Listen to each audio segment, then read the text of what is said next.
Ma pire expérience quand je suis commercial, c'est quand j'ai le voisin du dessus qui joue de la perceuse comme ça. En plein milieu du tournage. C'est toujours la pire expérience quand tu fais des vidéos.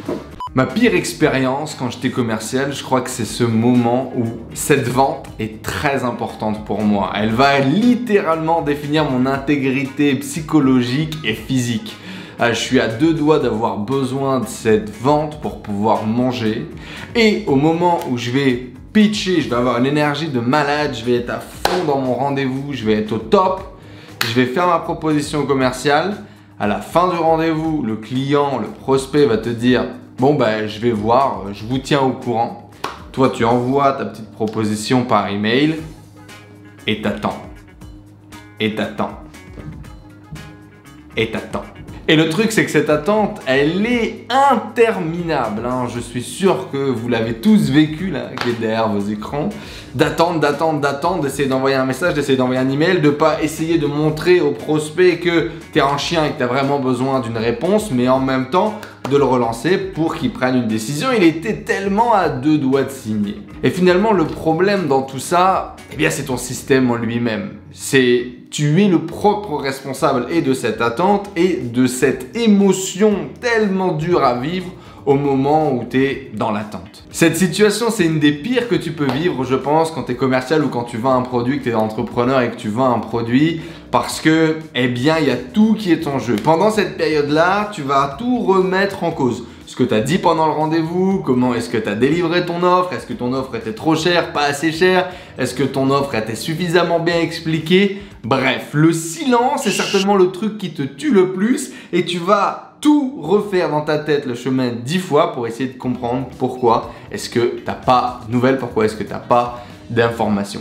Et que ce soit tout simplement parce que la personne n'est pas intéressée, qu'elle n'a pas le budget ou tout simplement tu es en train de la secouer un petit peu trop fort et du coup elle a besoin peut-être de plus de temps pour réfléchir ou elle a vraiment peur pour passer à l'action et se lancer dans le projet que tu lui as proposé, que dans tous les cas, elle arrête. Et toi, t'imagines dans ta tête n'importe quel scénario possible sur pourquoi est-ce qu'elle ne prend pas ton offre, pourquoi est-ce qu'elle ne signe pas.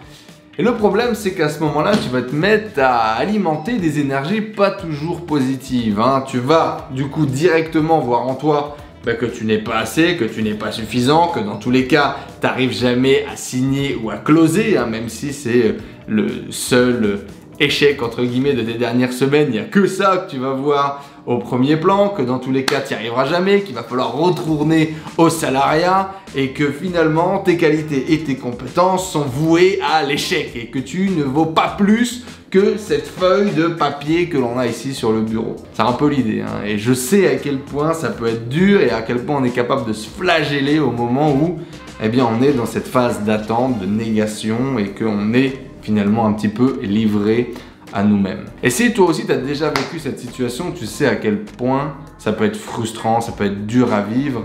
Et le problème, c'est que ça te crée des espèces de traumatismes qui fait que quand tu vas prendre ton nom ou même que tu vas prendre ton oui, mais en tout cas cette phase d'attente là, tu t'es déjà flagellé, tu t'es déjà tué sur ta confiance en toi, sur ton estime personnelle et parfois, tu t'en relèves pas. Hein, tu vas avoir ce traumatisme et la prochaine fois quand tu vas pitcher, tu vas encore avoir cet échec en tête, tu vas encore avoir cette habitude et puis tu vas créer finalement toute une série d'automatismes et de routines négatives dans ce processus de la vente. Et le truc, c'est que tout ça pouvait disparaître, pouvait être littéralement éliminé si tu avais un système, si tu avais les outils nécessaires, si tu veux, pour ne pas tomber dans ce genre de routine. Je vais te dire ce que j'ai mis en place après avoir eu des centaines de rendez-vous de clients qui ne m'ont jamais rappelé. Il y a des trucs incroyables, hein.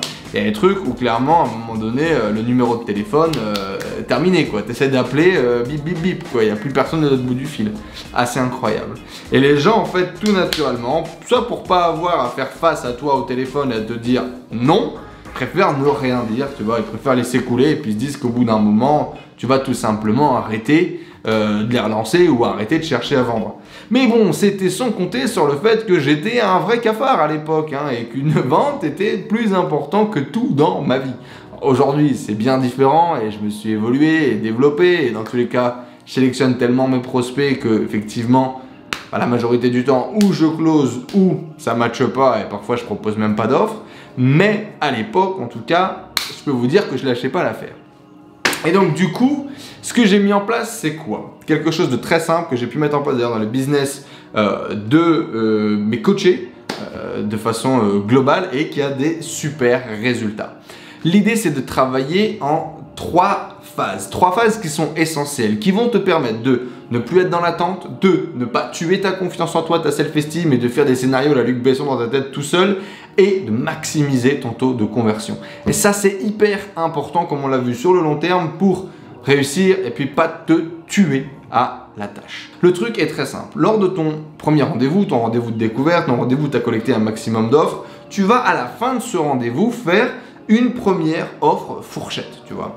Donc par exemple, si tu es dans le coaching ou dans la presta, en général, je te conseille d'avoir plus ou moins une offre à tiroir, mais en tout cas une seule offre.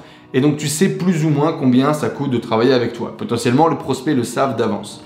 Ce qui était mon cas, par exemple, quand je faisais du coaching ou du consulting, j'avais en général une seule offre. Et si les gens ne pouvaient pas travailler avec cette offre, c'était pas adapté pour eux, j'avais une deuxième petite offre en général un peu moins chère qui était disponible, que je ne mettais pas en avant et que j'utilisais de temps en temps si vraiment le client, je voulais travailler avec lui. Mais en général, une seule offre, c'est ce que je vous recommande le plus souvent. Ou en tout cas, vous construisez votre offre, mais j'aime bien, dès le premier rendez-vous, donner une fourchette pour tout de suite, en ayant la personne en face de moi ou au téléphone, avoir un sondage. Est-ce qu'on parle la même langue? Est-ce qu'on travaille dans la même fourchette de prix ou pas du tout?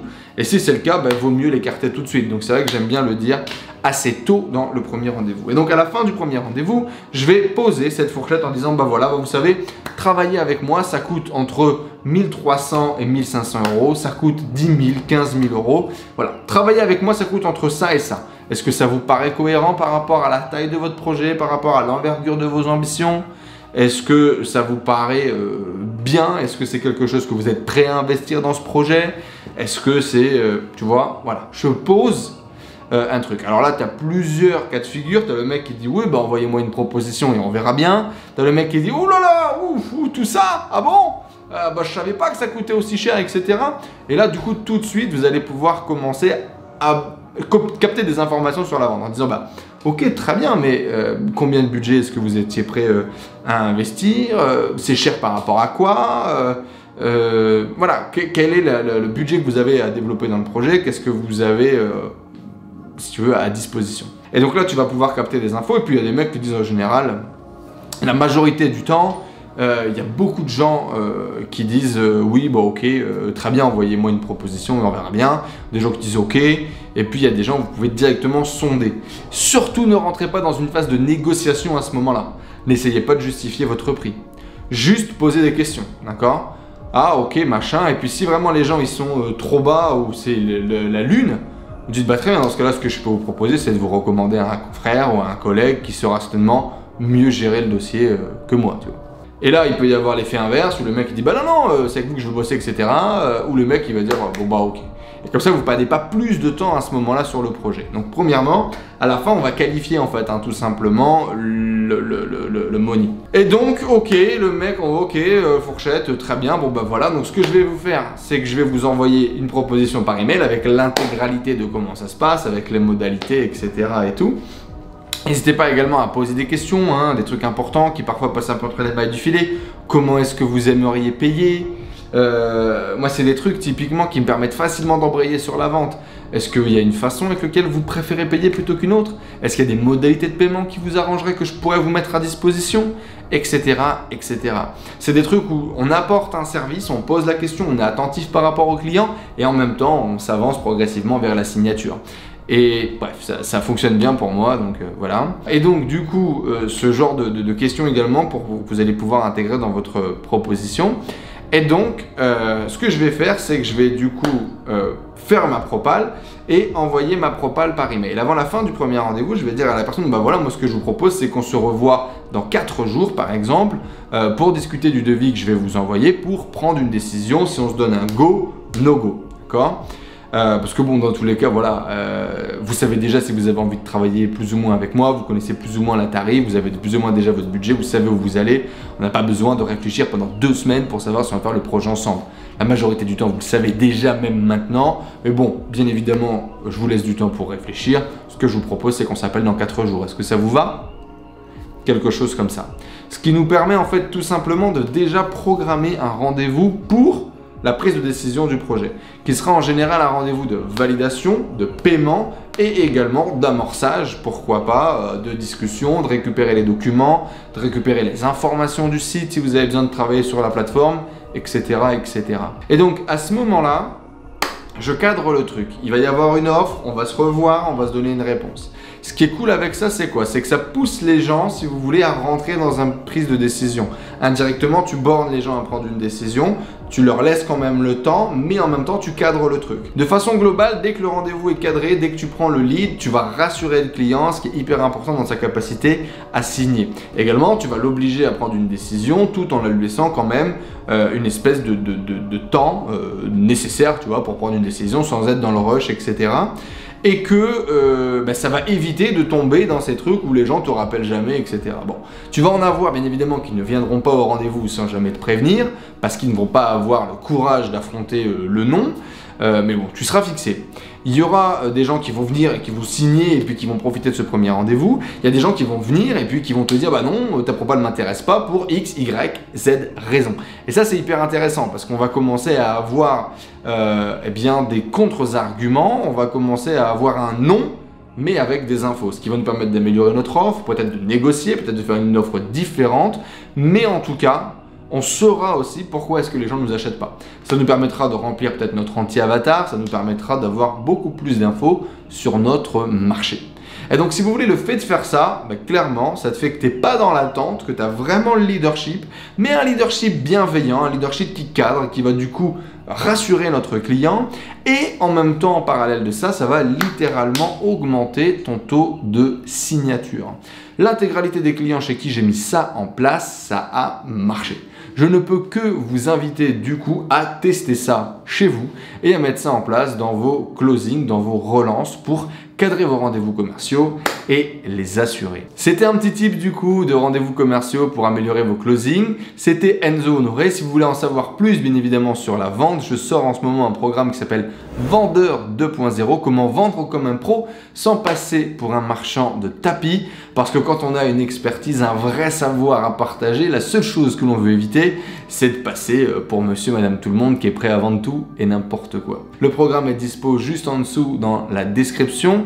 Si aujourd'hui vous avez des formations, du coaching, une vraie expertise, un vrai savoir à partager, cette formation est vraiment faite pour vous. Elle va littéralement faire exploser vos résultats. Je vous donne rendez-vous les amis dans de prochaines aventures. On a le mec du dessus qui décide de faire les travaux d'une vie. Mais c'est pas grave, j'espère en tout cas que cette vidéo elle vous a plu. On se donne rendez-vous dès demain pour une prochaine vidéo sur la vente qui sera la dernière de notre série. Et je vous souhaite une excellente journée. Ciao à tous!